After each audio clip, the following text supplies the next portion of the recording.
os versículos de 1 a 31. É o último capítulo que Neemias escreve. Neemias faz parte do rol das vidas mais impressionantes da Bíblia. Neemias era um jovem consagrado, um jovem fiel a Deus e um jovem que orava. Eu tenho, olha, o privilégio de falar hoje para os jovens da nossa igreja, mas que os outros jovens. Eu vou repetir isso. Ele era consagrado ao Senhor, ele era fiel ao Senhor. E ele era uma pessoa que orava.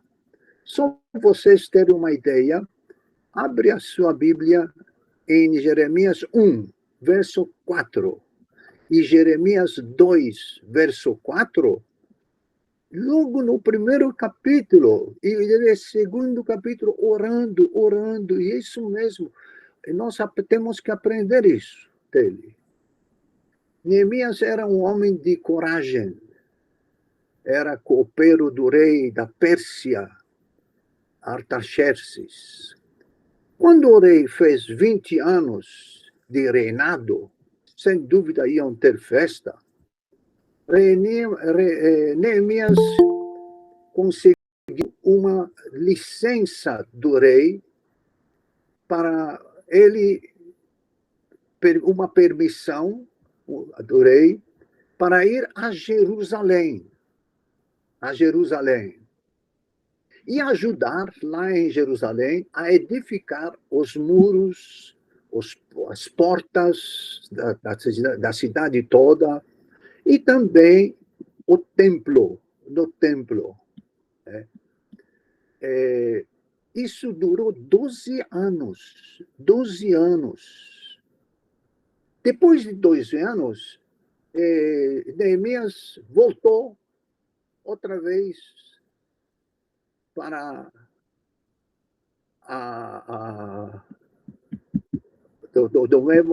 voltou para as suas funções. E então, nós sabemos quantos tempo mais, porque o capítulo 6, versículo 3 disse: estou fazendo grande obra. Não queria perder tempo. E agora, então, volta para o rei depois de 12 anos.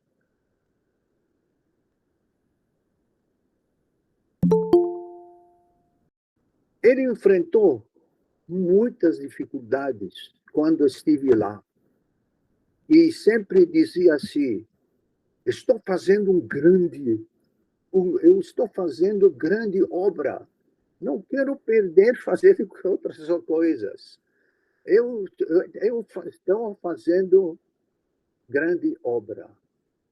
E não deixaria a fosse de queria realmente fazer tudo que pudesse. Depois de 12 anos que ele esteve lá e voltou, ele pede licença do rei para ir outra vez para Jerusalém. Mas para quê? Por que tinha? Olha, na sua ausência, houve realmente várias dificuldades e nós sabemos todo o tempo novamente que ia ficar. Ele não diz, ele só disse essa expressão: mas ao cabo de certo tempo pedi licença ao rei e voltei para Jerusalém. Quais as razões que ele teve que voltar? E por que na sua ausência aconteceram? O povo profanou o templo. O povo desprezou abandonou e não ligou, mas para os ofícios religiosos do templo. Em outras palavras, o templo era vazio. E Neemias voltou e com uma atitude drástica, impressionante. Esta nós lemos no capítulo 13, versículo 25. Contendi com eles, os amaldiçoei,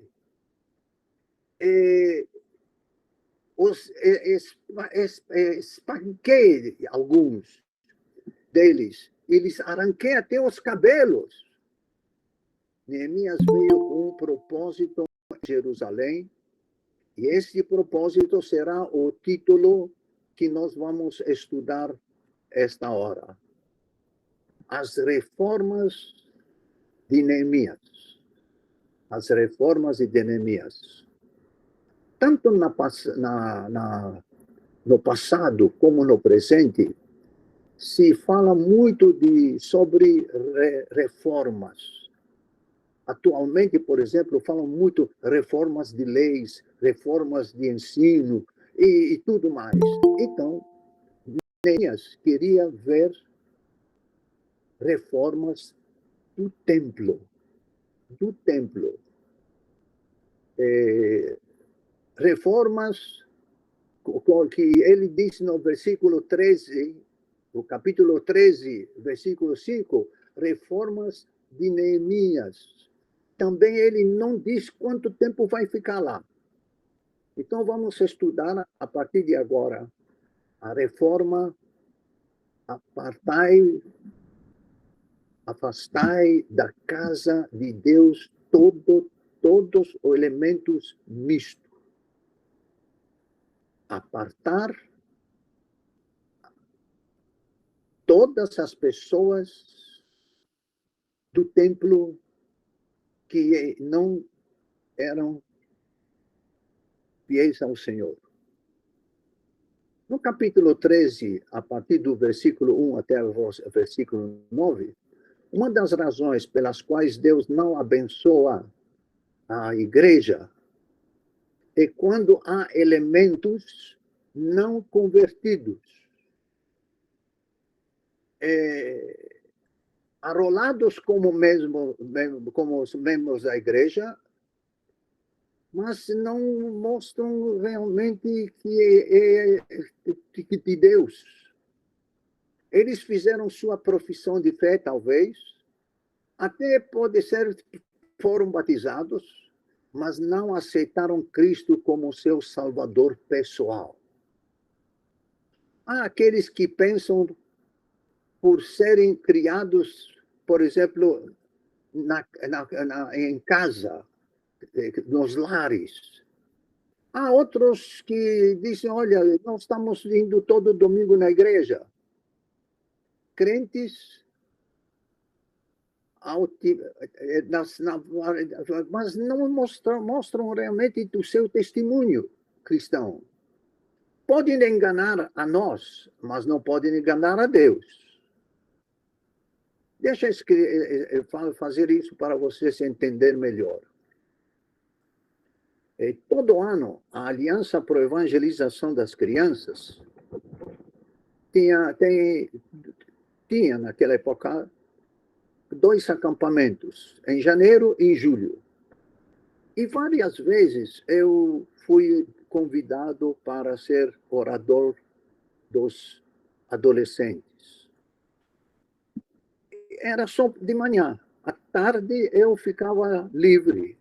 Mas então achei por bem convidar alguns jovens, conversar com eles, até como se eles realmente são crentes em Jesus Cristo, que fizeram a sua decisão ao Senhor. E assim, então, eu convidava. Vários deles ouviam e diziam assim, meus pais são cristãos. Outros diziam, meu pai é pastor. Outro ainda dizia, eu vou na igreja todo domingo. E outra até que dava oferta.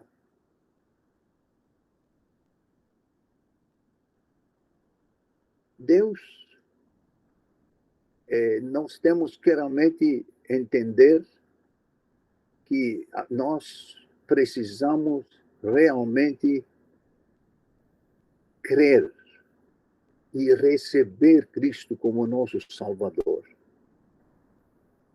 Nesta história, muita gente, Neemias mandou embora, porque não tinham testemunho. Deus não tem netos. Deus não tem netos. Deus tem só filhos. Veja esse texto de 1 Coríntios, capítulo 15, versículo 3. 1 Coríntios, capítulo 15, versículo 3. O apóstolo Paulo diz assim, antes de tudo, vos entreguei o que também eu recebi. Recebi. Ele, para poder realmente ensinar aos outros, tinha recebido Cristo como Salvador. Em João, capítulo 1, versículo 12, diz assim, mas a todos quantos o receberam, receberam. Cristo, então, é o quê? Nós somos dele. Mas a todos quantos o receberam, deu-lhes o direito de serem chamados filhos de Deus. Nosso pastor Daniel, várias vezes do púlpito, especialmente no final da Santa Ceia, fala assim do púlpito, se alguém vem aqui e sente realmente de ser cristão, de ter Cristo como Salvador, nos procure. Fale conosco, fala com os presbíteros. Isso é uma maravilha, assim. A primeira reforma de Neemias era afastar do templo todo elemento misto. Há pessoas que são arrolados como membros, mas o seu testemunho demonstra que não são convertidos. Isso aconteceu na época também de Neemias.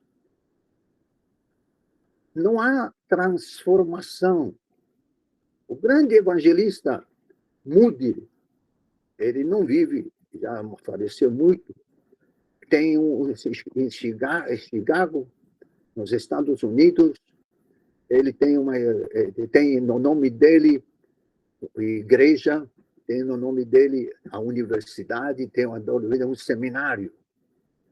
E num dos seus livros diz assim, a salvação tem que mostrar transformação. Transformação. O grande, aliás,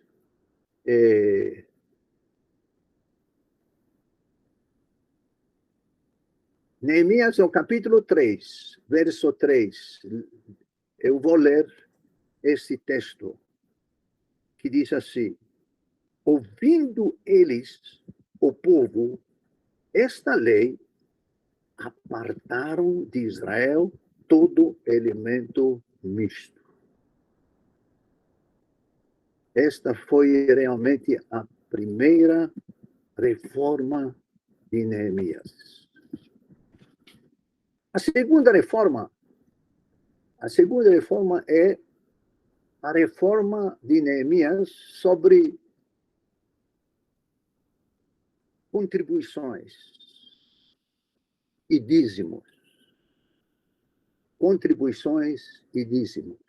Do capítulo 13, versículos 10 a 12. Eu vou ler com vocês. Também soube que os quinhões dos levitas, quinhões é o salário, não se davam de maneira que os levitas e os cantores que faziam o serviço tinham fugido cada um para o seu campo. Então contendi com os magistrados, disse: por que se desamparou a casa de Deus? Ajuntei os levitas e os cantores e os restituí a seus postos. Então todo Judá trouxe os dízimos do grão, do vinho e do azeite aos depósitos. Pois bem, o resultado é que não havia pessoas que pudessem dar o seu dízimo, né? Oferta, e o resultado, então, até os sacerdotes tinham que sair e trabalhar, então, um trabalho secular. O templo não podia fazer limpar, pintar, fazer reforma, não tinha desse dinheiro. E as pessoas também não davam o seu dízimo.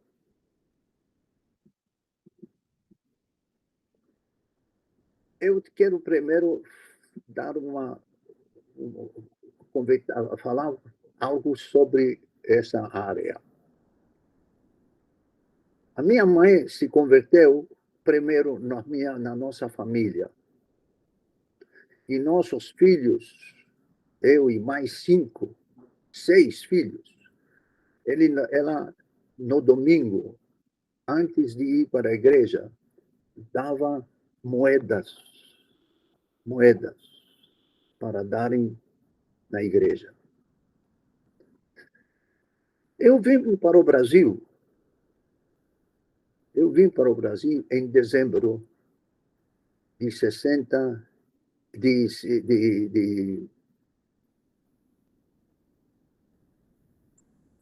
1957. Bom, eu vim aqui e logo eu vim em dezembro, em janeiro já achei emprego e trabalhei. E no dia 31 recebi o primeiro salário no Brasil.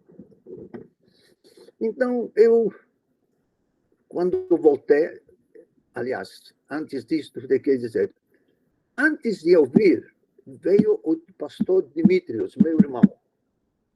Veio primeiro ele. E ele abriu o caminho para eu e outros, e a família toda vir mais depois. E a gente morava num quartinho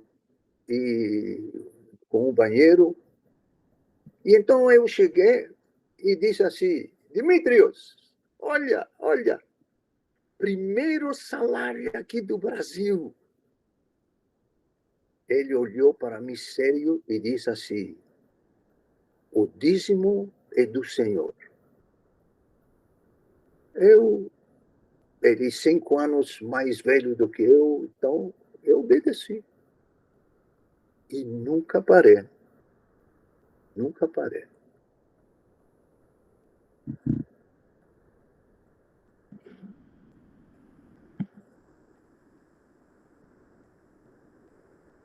Em 1963, eu entrei na PEC trabalhar. O meu chefe era o pastor Josué, também membro da igreja, pastor Josué. Em 2 anos trabalhamos juntos na livraria, como empregado. Em 65, na mesma data, era 2 anos de diferença, fui convidado para estar na reunião da Diretoria Nacional do Brasil. Eu não sabia o que era, mas tinha que estar. E então, à noite, se reuniram membros de várias partes do Brasil e o presidente era pastor Eurídice Fontes de Queiroz. E eu estava atrás. Eles fizeram várias coisas, falaram entre si várias coisas. De repente ele disse assim: Vasílios, vem aqui à frente, vem aqui. E foi, de pé, perto dele. E ele olhou para mim e disse assim: olha, Vasílios, você até agora era empregado trabalhando aqui na PEC, na livraria. A partir de agora, você não vai ser empregado, e você vai ser missionário. Eu olhei para ele e disse: qual é a diferença? Qual é? Então, ele olhou também para mim e disse assim: os 2 anos que você trabalhou, você recebeu salário. Agora que você vai ser missionário, não vai receber nada. Não vai receber nada. E então, ele acrescentou: vai viver pela fé. E ainda acrescentou: talvez alguém da sua família, a sua igreja, pessoas que conhecem você, você vai levantar seu sustento. Vocês sabem, passaram 56 anos. 56 anos. Nunca faltou absolutamente nada. Nada.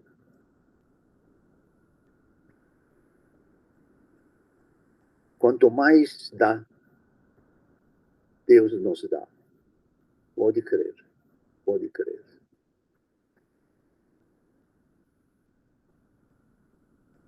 Vamos na terceira. Primeiro é a reforma, afastar do templo, da igreja, todo elemento misto. A segunda reforma, a contribuição, o dízimo. O terceiro lugar, reforma em guardar o dia do Senhor. Guardar o dia do Senhor. Naquele tempo, no Velho Testamento, era o sábado. Mas depois da ressurreição de Jesus Cristo, veio, então nós dedicamos o domingo, em grego, Kyriaki. Como é que nós estamos gastando este tempo? Lembra-se, ele teve que passar, olha, falar com eles e dar uma bronca neles. Atualmente, todo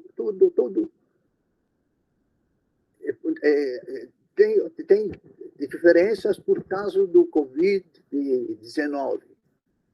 Mas mesmo assim, como estamos gastando este dia? O dia do Senhor. Uns vão para passeios, outros vão para ir em um sítio, outros ainda assistir futebol pela TV, outros ficam na TV e outros visitas sociais. Eu entendo que o dia do domingo não é para fazer planos, é para que Deus faz os planos dele para mim. Eu dou parabéns para os jovens da Igreja Cristã Evangélica Paulistana, que além de manhã, está também à tarde ou agora. Deixa eu contar mais uma coisa. Quando eu era seminarista, era obrigatório que de dar para o seminário um domingo por mês. eu e meu irmão, pastor Dimitrios, nós éramos alunos do primeiro ano. E então, uma destas ocasiões, eu íamos no bairro de Indianópolis fazer evangelismo de casa em casa. Era o primeiro ano, primeira experiência que não tinha. Mas a segunda pessoa que via comigo era do último ano. O nome dele, Natanael. Nunca esqueci, mas vocês vão saber por quê. Era o Natanael. E então, fomos lá no bairro de Indianópolis. E de casa em casa. E então, tocamos a campainha de uma casa grande. E veio, então, uma senhora que trabalhava na casa também. E então o Natanael disse assim para ela: viemos falar com o advogado. Ela então disse: espera. E ela não abriu o portão, foi e trouxe o advogado.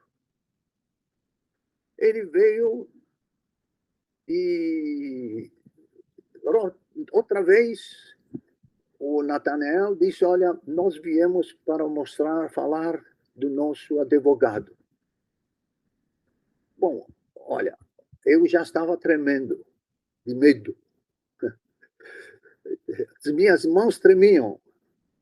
Nos levou no escritório, um escritório grande, cheio de livros. E disse: espera aqui, eu vou e volto. Então se arrumou e veio, sentou na frente. Olha, irmãos, era uma coisa tremenda para mim. E então, e disse: qual é o assunto para nós? Que assunto?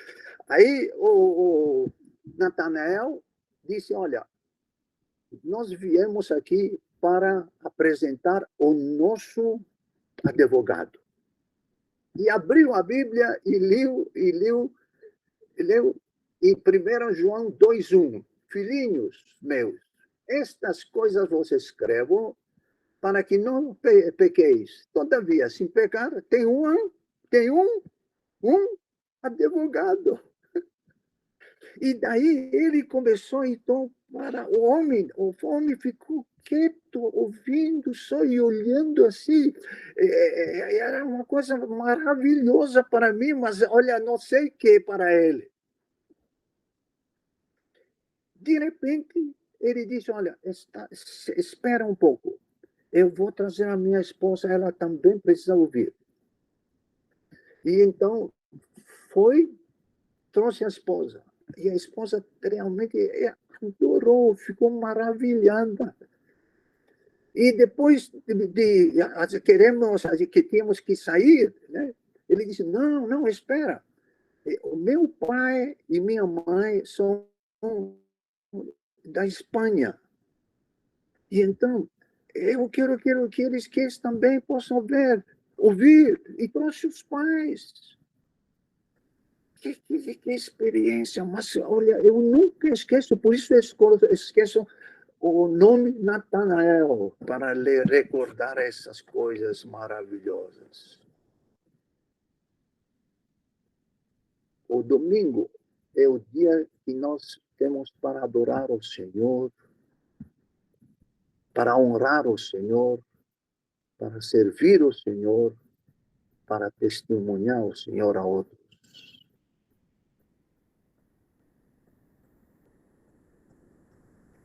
Quando estava, ainda não sabia falar português, o pastor da igreja, pastor Pedro, eu, Dimitrios e outros da igreja, íamos onde estão as feiras e distribuíamos no domingo de manhã, antes do culto, antes da escola dominical, nós dávamos esses folhetos. Domingo, guardar o dia do Senhor,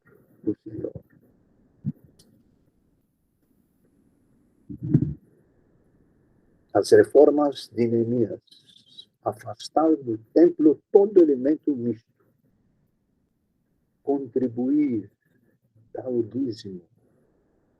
Terceira, guardar o dia do Senhor. E então temos a quarta reforma, é a forma da purificação. A forma da purificação. Os levitas, parece-nos que, por ser religioso, sacerdote, talvez, por isso, não, nós estamos numa categoria maior, então não há necessidade de nada de pedir perdão, porque a gente não peca e tal. Mas você está enganando, engano.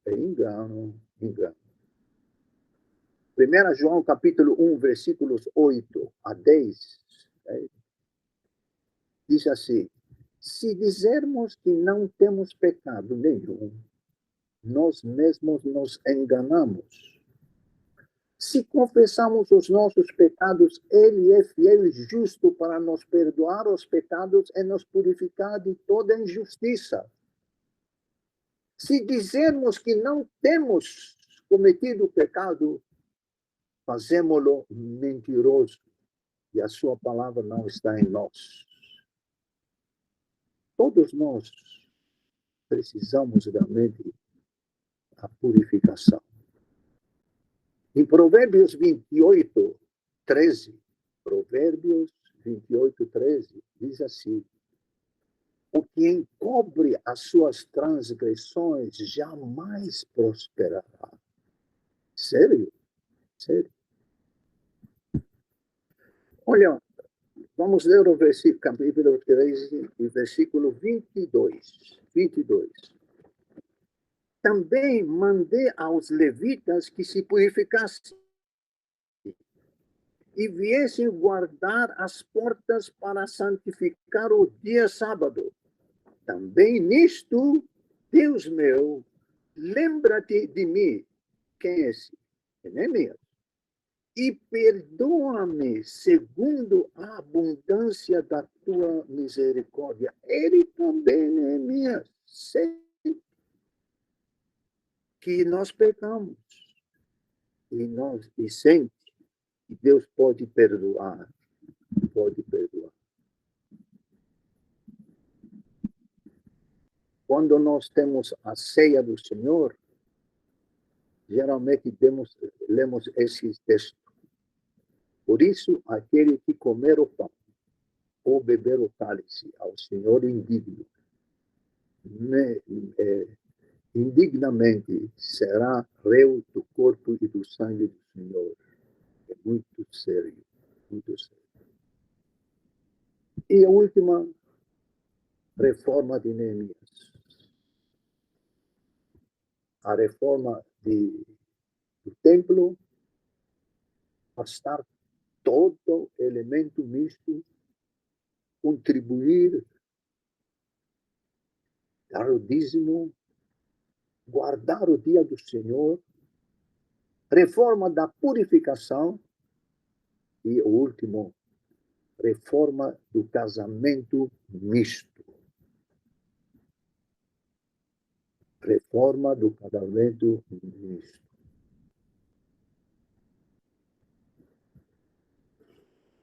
Vamos ler versículo 23, capítulo 13, versículo 23.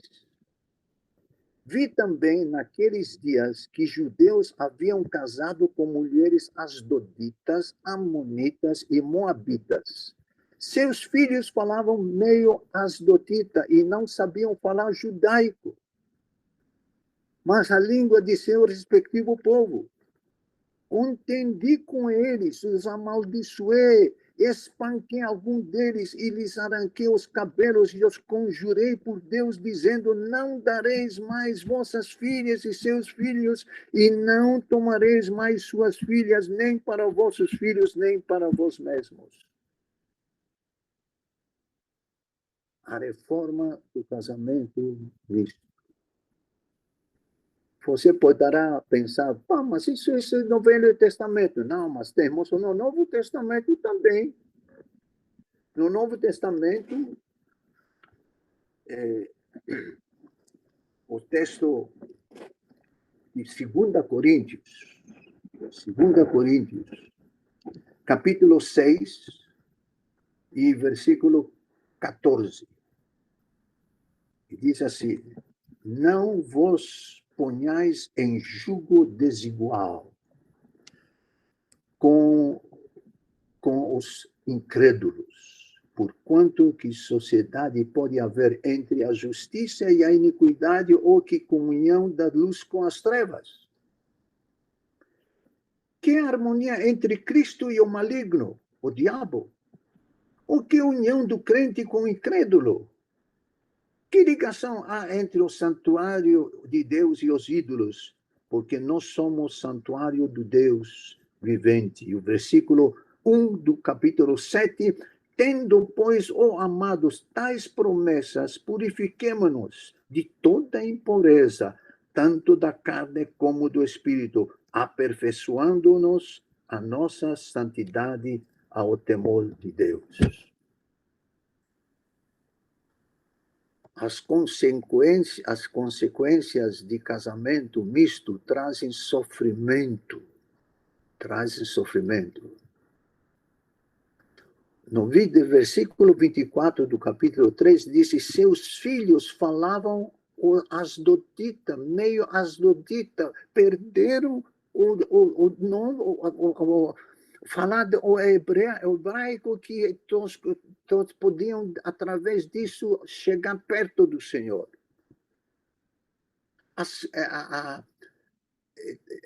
Eu nasci e fui criado no Egito. Vi com 17 anos no Brasil. Meus pais e todos os estrangeiros falavam para os seus filhos: olha, você não olha para qualquer mulher, qualquer moça egípcia.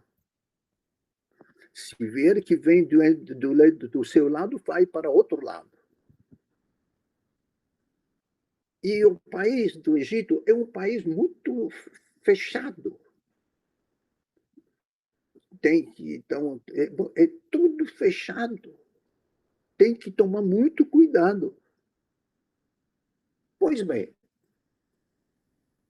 eu cheguei no Brasil no mês de dezembro. Janeiro, fevereiro. O que tem em fevereiro? O carnaval.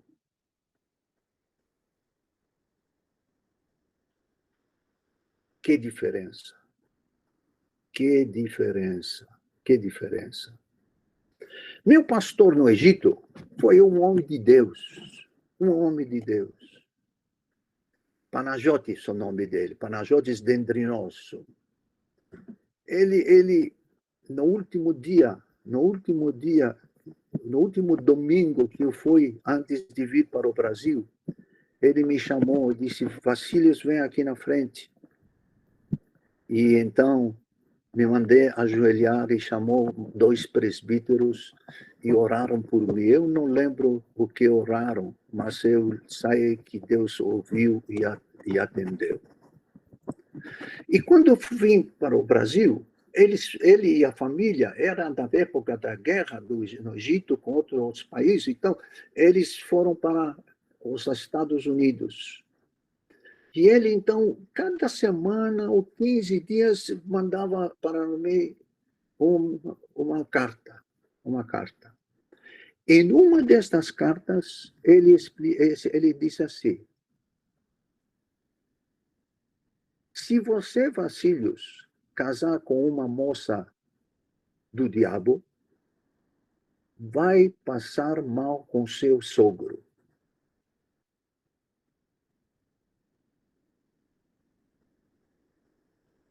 Se você casar com uma moça descrente do diabo, você vai passar mal com seu sogro. O sogro é o diabo. O sogro é o diabo. Ele dava para mim várias vezes, me dava era o dia 17, já tinha entrado 18 anos, tá? Toma cuidado, Vasilis, toma cuidado. Eu louvo a Deus que me deu uma esposa, a Ilona. Um presente do Senhor para mim.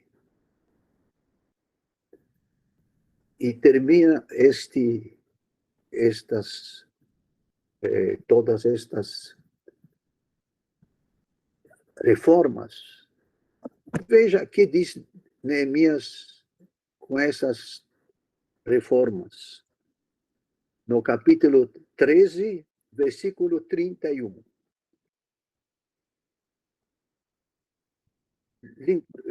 Vamos ler de 30. Limpei-os, pois, de toda estrangeirice e designei o serviço dos sacerdotes e dos levitas, cada um do seu mistério. Como também o fornecimento de lenha em tempos determinados, bem como as primícias. Agora preste atenção. Lembra-te de mim, Deus meu, para o meu bem. Todas estas 5 reformas é para nosso bem. É todas. Olha aqui fala, lembra-te, Senhor, de mim, para o meu bem. Para o meu bem. E para terminar, eu gostaria de ler um texto no livro de Salmos. O Salmo 131. 131, versículo 23 e 24. Salmo 139, versículos 23 e 24. Sonda-me, ó Deus, e conhece o meu coração. Prova-me e conhece os meus pensamentos. Vê se há em mim algum caminho mau e guia-me pelo caminho eterno, o caminho perfeito. Quero agradecer mais uma vez os jovens da Igreja Cristã Paulistana pelo convite e que Deus nos abençoe. Amém.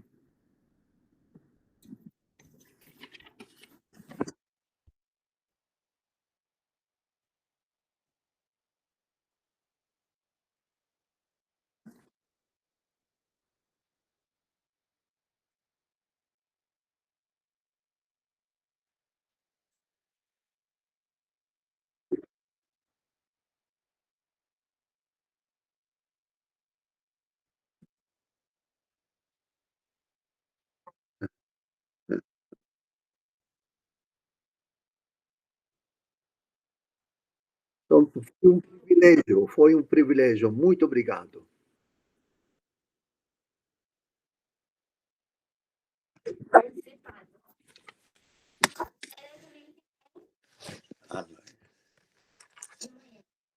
Tá bem. Manda um beijo para a Dona Ilona. Um abraço a todos. Tá aqui, perto de mim. Tá perto de mim.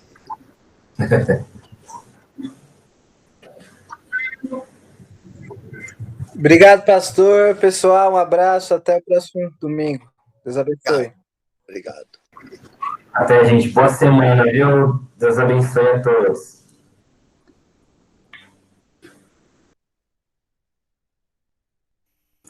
Tchau, tchau.